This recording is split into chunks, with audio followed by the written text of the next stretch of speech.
आप देख रहे हैं आईना सच का, सच तो यही है। और अमरोहा से एक और बड़ी खबर सामने निकल कर आ रही है। अमरोहा पहुंचे राजनाथ सिंह। बड़ी खबर आपको बता रहे हैं। अमरोहा पहुंचे हैं रक्षा मंत्री राजनाथ सिंह। जनता को संबोधित किया है। भाजपा प्रत्याशी देवेंद्र नागपाल के लिए वोट की अपील की है। बारिश के चलते कॉलेज के अंदर हॉल में हुई है जनसभा। अमरोहा जनपद की नौगांवा सादात विधानसभा के जबदा में हुई है जनसभा। वहीं सुरक्षा व्यवस्था को लेकर पुलिस प्रशासन अलर्ट रहा है। बड़ी और अहम खबर आपको बता रहे हैं। अमरोहा पहुंचे हैं रक्षा मंत्री राजनाथ सिंह।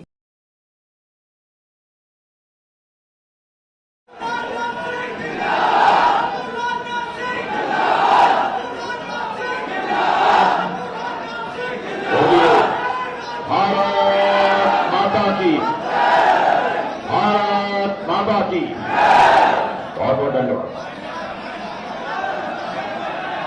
भारतीय जनता पार्टी के जिलाध्यक्ष श्री देशीपाल जी यादव, शाम को जाइए doctor Vikas Agarwal, Hari Singh ji Dhillon, Shri Akash Pal ji, Shri Sudhir Chauhan ji, Chaudhary Virendra Singh ji, Sardar Gurendra Singh ji, Shri Narendra ji Dhaliwal, Shri Rahul Chauhan, Shri Pauri Diwakar, doctor Sonam Singh, Shri Hem Singh R, Shri Shurveer Singh ji, Shri Sameer Nagpal, Shri Surendra चिकरानी और इस विधानसभा क्षेत्र के प्रत्याशी श्री देवेंद्र जी नागपाल।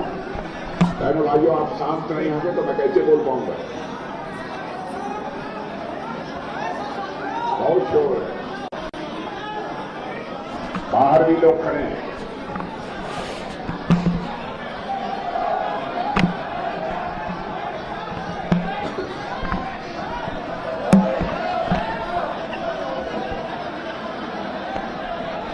मैं जानता हूं मौसम बहुत प्रतिकूल है, मौसम का मिजाज ठीक नहीं था।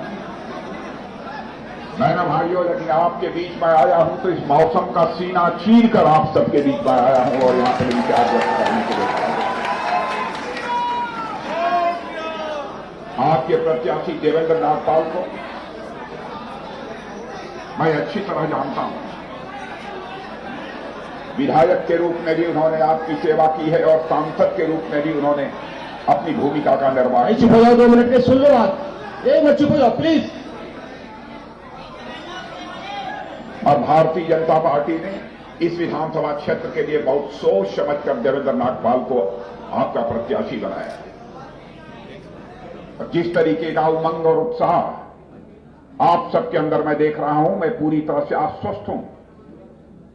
देवेंद्र नागपाल को आप रिकॉर्ड मतों से विजय दिलाकर उत्तर प्रदेश की विधानसभा में भेजेंगे। बहनों भाइयों, लोकतंत्र आप जानते हैं कि सबसे बड़ा पर्व होता है और लोकतंत्र में सबसे बड़ा दान यदि कोई होता है तो मतदान होता है। मैं आप सभी से अपील करना चाहता हूं, जिस दिन मतदान हो उस दिन आप सभी को जाकर भारी मतदान करना चाहिए और यह कोशिश करनी चाहिए अपनी तरफ से कोई भी व्यक्ति छूटने न पावे जो मतदान से वंचित रह जाए, क्योंकि लोकतंत्र का सबसे बड़ा दान यह मतदान माना जाता है। हर 5 वर्ष पर इस लोकतांत्रिक व्यवस्था में चुनाव होते हैं। विभिन्न राजनीतिक पार्टियां अपने प्रत्याशियों को चुनाव के मैदान में उतारती हैं और आप जाकर मतदान करते हैं। लेकिन मैं यह मानता हूं कि इस बार आपको मतदान ही नहीं करना है, बल्कि इस बार आपके उत्तर प्रदेश के भविष्य को लिखना है। यह भी जिम्मेदारी आपके कंधों के ऊपर है। जहां तक उत्तर प्रदेश का सरकार का प्रश्न है, योगी आदित्यनाथ जी की सरकार को काम करते हुए 5 वर्षों तक लगातार आपने देखा है। दिल्ली में 7.5 वर्षों से मोदी जी के नेतृत्व में भारतीय जनता पार्टी के नेतृत्व की एनडीए सरकार को काम करते हुए आपने प्रत्यक्ष अपनी आंखों से देखा है। बहनों भाइयों, इसके पहले की समाजवादी पार्टी बहुजन समाज पार्टी, कांग्रेस की सरकारों को भी आपने काम करते हुए देखा है। चाहे सपा की सरकार हो, बसपा की सरकार हो, कांग्रेस की सरकार हो, बराबर किसी न किसी मंत्री के ऊपर भ्रष्टाचार के गंभीर आरोप लगे हैं। यहां तक कि इनके मंत्रियों को जेल की हवा खानी पड़ी है। लेकिन मैं दावे के साथ सीना ठोक कर कह सकता हूं, भारत ही नहीं दुनिया का कोई व्यक्ति उंगली उठाकर नहीं कह सकता कि भारतीय जनता पार्टी की सरकार में किसी मंत्री के दामन पर कोई भ्रष्टाचार की दाग लगी हुई है। यह हमारा चरित्र है। मैं आपको याद दिलाना चाहता हूं, राजीव गांधी जी भारत के प्रधानमंत्री थे। एक बार उन्होंने चिंता व्यक्त की, कहा क्या करें, मैं प्रधानमंत्री हूं, 100 पैसा मैं ऊपर से भेजता हूं लोगों के पास, लेकिन बड़ा मुश्किल 85 पैसा लोगों की जेबों तक पहुंच पाता है और शेष सारा पैसा भ्रष्टाचार की भेंट चढ़ जाता है। एक प्रधानमंत्री ने यह लाचारी व्यक्त की थी, लेकिन हमारे प्रधानमंत्री ने भ्रष्टाचार की चुनौती को स्वीकार किया। मेरे बहनों भाइयों, और आप सब बड़ी संख्या में यहां पर किसान मौजूद हैं। मैं कह सकता हूं, प्रधानमंत्री किसान सम्मान निधि के अंतर्गत जो 6,000 रुपया दिल्ली से जाता है, उस 6,000 रुपये में से एक भी पैसा नहीं कटता होगा। 6,000 का 6,000 आपकी जेबों तक पहुंचता होगा। व्यवस्था में परिवर्तन करके, सिस्टम में परिवर्तन लाकर भ्रष्टाचार पर अंकुश लगाया जा सकता है। लेकिन चाहे सपा की सरकार रही हो, बसपा की सरकार रही हो, कांग्रेस की सरकार रही हो, सिस्टम में बदलाव लाकर भ्रष्टाचार को रोकने की कोशिश जो उनके द्वारा की जानी चाहिए थी, बहनों भाइयों, इन लोगों ने भ्रष्टाचार को रोकने की अपनी तरफ से कोशिश नहीं की। समाजवादी पार्टी के शासनकाल को भी अच्छी तरह से देखा। जब भी चाहे सपा हो चाहे बसपा हो, इनकी सरकार आती है, भ्रष्टाचारियों के हौसले बुलंद हो जाते हैं। गुंडे, बदमाश, माफिया सरेआम सड़कों पर घूमते हैं, लोगों के अंदर दहशत पैदा करते हैं। लेकिन मैं दावे के साथ कह सकता हूं, जब से योगी आदित्यनाथ जी की यहां सरकार रही है, मेरे बहनों भाइयों, कोई भी गुंडा, बदमाश, माफिया खुलेआम अपने सीने का बटन खोलकर उत्तर प्रदेश की सड़कों पर चलने की हिम्मत नहीं कर पाया है, बल्कि गुंडे बदमाशों ने यह मान लिया। बेहतर यही है, बेहतर यही है कि अब हम जेलों में रहें। उन्होंने जेलों में जाना स्वीकार कर लिया और किस तरीके से गुंडे बदमाशों ने स्वयं थाने में जाकर सरेंडर किया है, कभी टेलीविजन के पर्दे पर भी आप लोगों ने देखा होगा। और आप जानते हैं, कानून और व्यवस्था का चुस्त दुरुस्त होना यह विकास की पहली शर्त होती है। यदि कानून और व्यवस्था के हालात ठीक नहीं होंगे तो आप लाख कोशिश करें, आप अपने प्रदेश में और देश में जैसा विकास करना चाहते हैं वैसा विकास किसी भी सूरत में नहीं कर सकते। जब हम लोगों की सरकार बनी है, गांव, गरीब, किसान, झुग्गी झोपड़ी का इंसान, बेरोजगार नौजवान और महिलाओं का सम्मान, इन 4 मुद्दों का हम लोगों ने विशेष रूप से ध्यान रखा है। जहां तक गांवों का प्रश्न है, मैं दावे के साथ कह सकता हूं, जब आदरणीय अटल बिहारी वाजपेयी की सरकार थी, तो वाजपेयी जी की सरकार के समय ही गांवों को पक्की सड़कों से जोड़ने का सिलसिला प्रारंभ हुआ था और आज सारे गांव पक्की सड़कों से जुड़ गए होंगे। योगी जी ने यहां पर आने के बाद और हमारे मोदी जी प्रधानमंत्री ने जिस प्रकार का धन आवंटित किया है सभी राज्यों को, उसके कारण यह संभव हो पाया है कि आज ब्लॉक हेडक्वार्टर्स और तहसील हेडक्वार्टर्स भी 2 लेन पक्की सड़कों के द्वारा जोड़े जा रहे हैं। मैं यह दावा नहीं करता कि चारों तरफ एकदम बिल्कुल पक्की सड़कों का जाल बिछ गया है, लेकिन बहनों भाइयों, इतनी बात तो मैं दावे के साथ कह सकता हूं, अन्य जितनी भी सरकारें रही हैं उनसे सबसे बेहतर काम यदि किसी राजनीतिक पार्टी की सरकार ने किया है तो भारतीय जनता पार्टी की सरकार ने वह काम किया।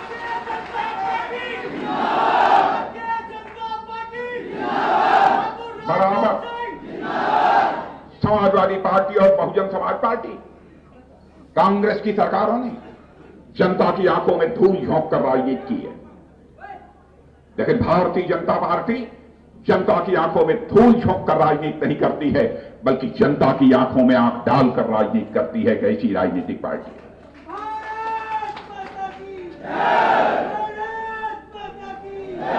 समाजवादी पार्टी के हालात कितने खराब हो चुके हैं, कितने बदतर हो चुके हैं। अब वह लाल पोटली हाथ में लेकर घूम रहे हैं, लाल पोटली। बहनों भाइयों, जो डूबता होता है उसके लिए तो तिनके का ही सहारा काफी होता है। अब समाजवादी पार्टी भी इस बार के चुनाव में पूरी तरह से डूबने जा रही है, इसलिए उन्होंने लाल पोटली का सहारा ले लिया। ये हालात उनके हो गए। जहां मैंने आपके सामने यह बात की है गांव गरीब किसान की, मैं कुछ बातें आपके सामने रखना चाहता हूं कि हमारी सरकारों ने क्या किया। क्या यह सच नहीं है? पहली बार आजाद भारत के इतिहास में हमारे प्रधानमंत्री ने यह फैसला किया, लाख कोशिश करने के बाद भी हमारा किसान, उसको जितनी आमदनी होनी चाहिए उतनी आमदनी नहीं हो पा रही है, कुछ न कुछ सहारा दिया जाना चाहिए। इसलिए प्रधानमंत्री किसान सम्मान निधि के अंतर्गत 6,000 रुपया देना प्रारंभ किया। इस संभावना को नकारा नहीं जा सकता कि आगे यह बढ़ भी सकता। गांवों के हालात को सुधारने के लिए, किसानों को हालात को सुधारने के लिए, माताओं और बहनों के हालात को देखते हुए उन्होंने फैसला किया। गरीब परिवारों की माताएं बहनें, बहुत सारे मध्यम वर्गीय परिवारों की माताएं बहनें लकड़ी जलाकर, अंगीठी जलाकर खाना बनाती हैं। उनके आंखों से आंसू निकलता है। किसी सरकार ने चिंता नहीं की, चाहे सपा की सरकार रही हो, बसपा की सरकार रही हो, कांग्रेस की सरकार रही हो। पहली बार इसका दर्द यदि किसी के दिल में पैदा हुआ था, हमारे प्रधानमंत्री के दिल में दर्द पैदा हुआ। और उन्होंने कहा कि एलपीजी गैस सिलेंडर सभी परिवारों में पहुंचना चाहिए जहां पर कि एलपीजी गैस सिलेंडर नहीं है। मैं दावे के साथ कह सकता हूं, आप भी जो जितने लोग खड़े हैं जिनके घरों में पहले एलपीजी गैस सिलेंडर नहीं रहा होगा, आज उनको एलपीजी गैस सिलेंडर के घरों में पहुंच चुका होगा। कई तरीके।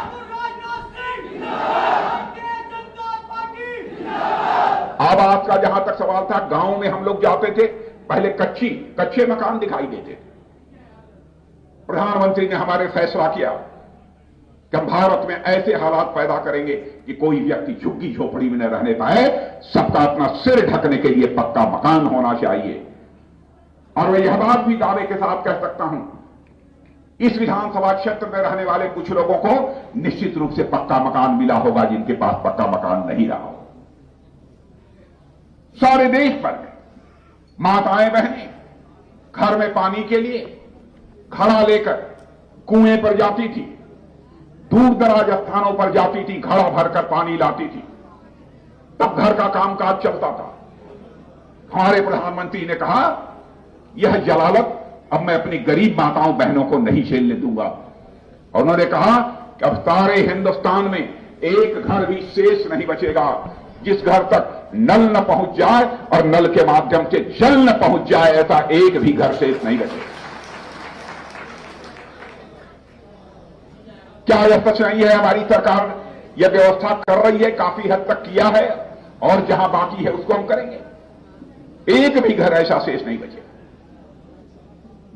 यह सब सारी बड़ी बड़ी योजनाएं हमारी सरकार ने लागू की हैं बहनों भाई, लेकिन इन लोगों ने बराबर जनता को गुमराह करके जनता का समर्थन हासिल किया है, चाहे वह सपा हो, चाहे बसपा हो, सरकार हो, चाहे कांग्रेस हो, सबने समर्थन हासिल किया।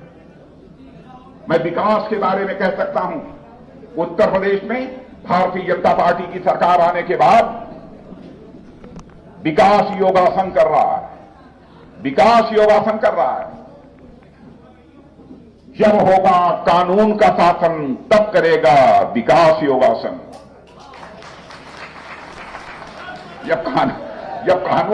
जब कानून का शासन होगा ही नहीं तो विकास योगासन कैसे करेगा? आप लोग योगासन करते हैं कि नहीं करते हैं? कुछ लोग जरूर करते होंगे। और बहनों भाइयों, योगासन 84 तरह के होते हैं, 84। और मैं दावे के साथ कह सकता हूं कानून और व्यवस्था के हालात हमारे उत्तर प्रदेश में इतने बेहतर हुए हैं कि 84 में से 83 योगासन विकास यहां पर कर रहा है। एक योगासन हम लोगों ने विपक्ष के लिए छोड़ दिया, सपा बसपा के लिए छोड़ दिया है, कांग्रेस के लिए छोड़ दिया है। और आप जानते हैं कौन सा योगासन उनके लिए छोड़ दिया है? शीर्षासन उनके लिए छोड़ दिया है।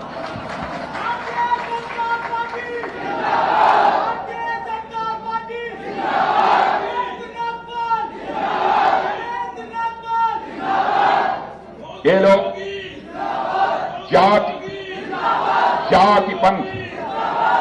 जाति पंथ और मजहब के आधार पर समाज को बांटकर यह सरकार बनाना चाहते हैं। जाति पंथ और मजहब के आधार पर सरकार को बांटकर ये लोग सरकार चलाना चाहते हैं।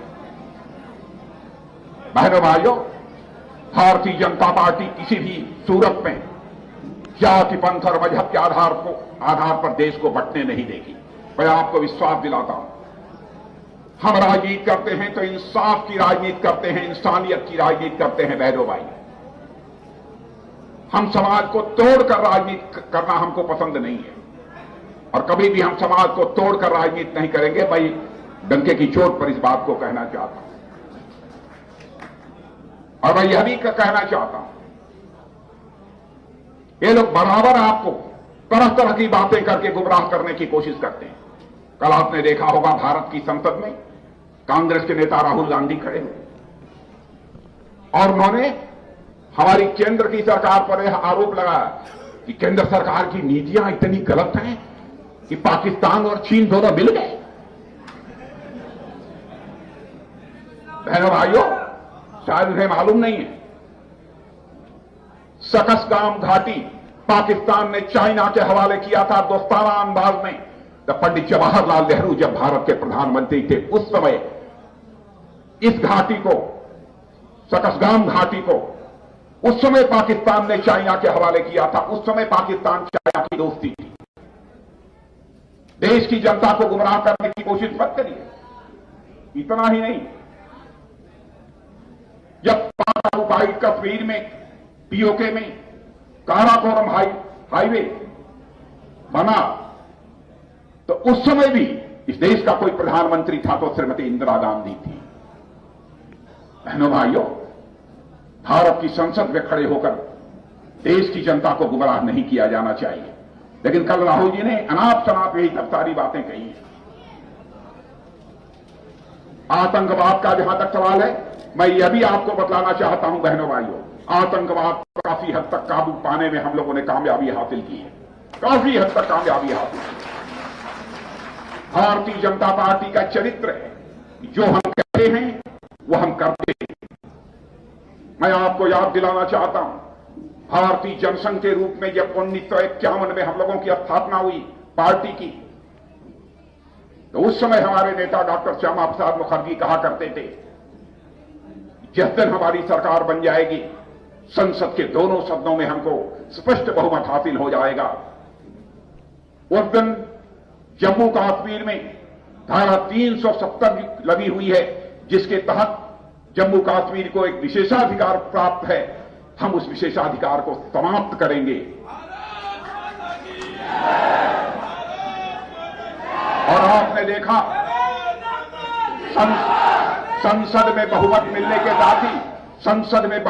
के साथ ही चुटकी बजाकर हम लोगों ने धारा 370 को समाप्त कर दिया। हम लोगों ने कहा था कि पाकिस्तान हो, अफगानिस्तान हो, बांग्लादेश हो, भारत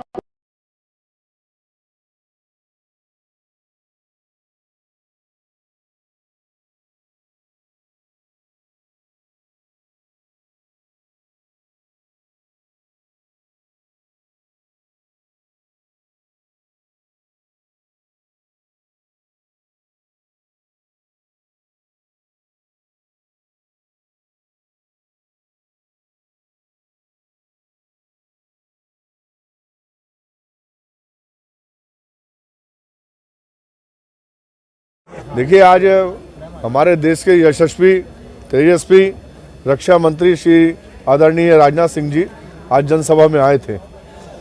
सबसे पहले तो मैं ये कहना चाहूँगा कि आप सभी ने देखा कि आज पूरे दिन, कल रात से लेकर बारिश हो रही है और इस बारिश के माहौल के अंदर किस प्रकार से जनता जो है यहाँ पहुँची है।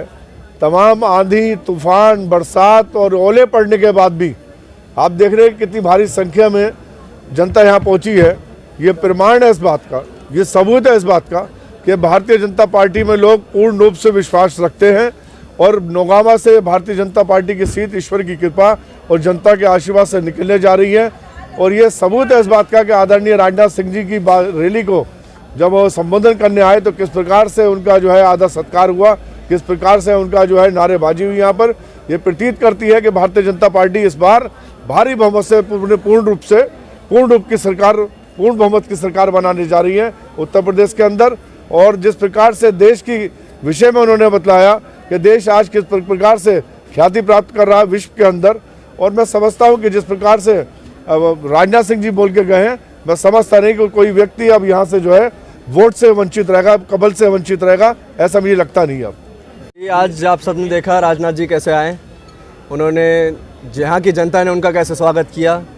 इस बात से एक बात तो साफ हो जाती है कि देवेंद्र नागपाल जी की सीट पक्की है। भाजपा की सरकार में रह के इस देश का आगे बहुत बहुत विकास होगा। दोस्तों, अगर आपको हमारा ये वीडियो पसंद आया हो तो इस वीडियो को लाइक करें और हाँ, चैनल को सब्सक्राइब करना ना भूलें।